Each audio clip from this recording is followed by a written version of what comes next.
My name is Mays Albaik. I'm a visual artist based in Abu Dhabi. And my practice looks into triangulation of place, language, and the body.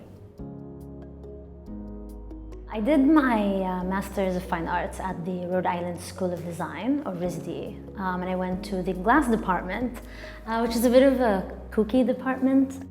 So actually I came out of the department mostly thinking about light as a material through the process of working with glass as a material.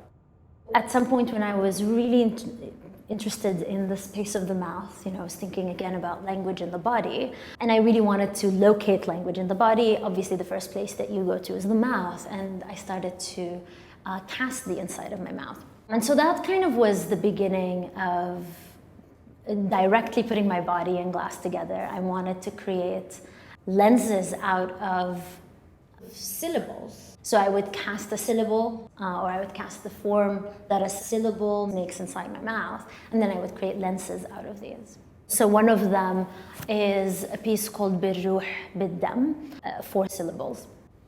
And the piece has me extracting these syllables out of my mouth as I'm trying to cast the inside. And the process of casting is very visceral, it's very bodily, there's a lot of fluid and saliva in it, and it's actually, it's a little taxing when you keep doing it time after time after time. And at the same time, in this piece, I was looking at projected light as a way to explore mediation or mediated experiences. So I was looking at videos from that came out since 2011 from Syria, of events that I was very distant from.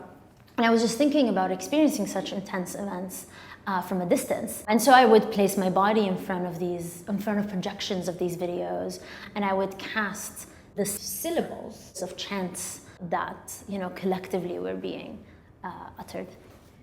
So I had a writing practice before I had a visual arts practice. I was digging a lot into modern Arabic poetry. So it actually started by first bringing someone else's writing into my visual arts practice. And this happened when I performed a poem by a Palestinian poet called Mays Albaik. And the poem really interested me in the way that she describes the Sea of Gaza.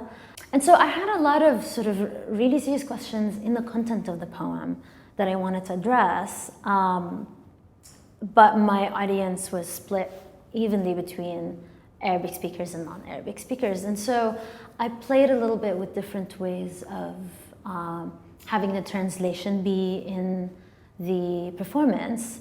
I failed completely in that piece, in the sense that everyone in the audience who did not speak Arabic actually came back to me to say that the poem was so beautiful, they stopped reading the translation and instead just let the words wash over them, which was something that completely defeated the purpose that I had in mind.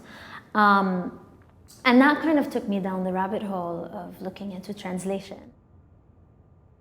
I recently had a show in Tashkil in Dubai titled A Iranian Love Note, which came at the end of a year-long mentorship program titled Critical Practice Program. So I spent my 2020 in conversation with Ala Yunus and Lawrence Abu Hamdan.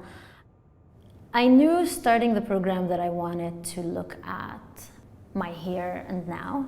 My hypothesis was that we build relationship with places distant from us, or places that we've never been in physically, through language, in a way that potentially can be as intense and intimate as the relationships that we build with places that we are physically present in.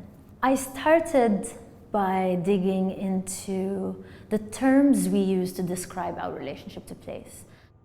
When I really wanted to think about my body as a filter of my relationship to place, I would look at my feet a lot. I thought, where am I the closest? Where am I the closest to geography? I would look at actually the space between my toes, and then I would also take aerial time lapses from my apartment window. I would look at Google Maps.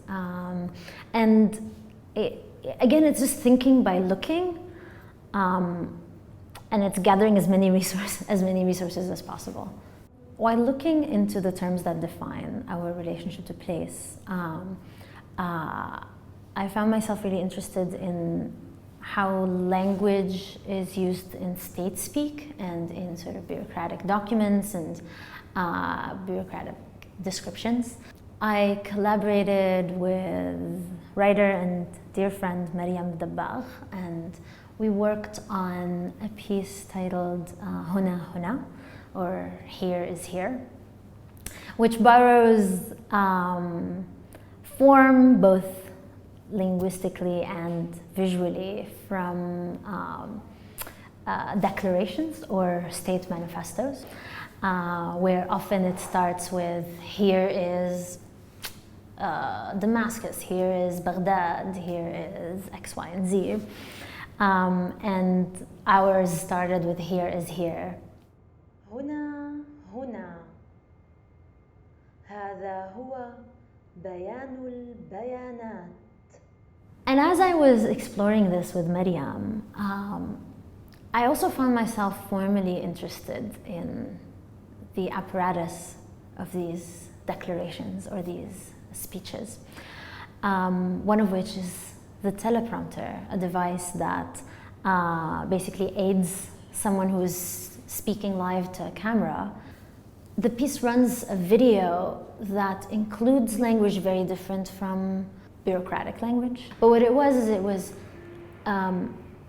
human-sized. It had very anthropomorphic feet, and its text looked at you at eye level, and it spoke to you.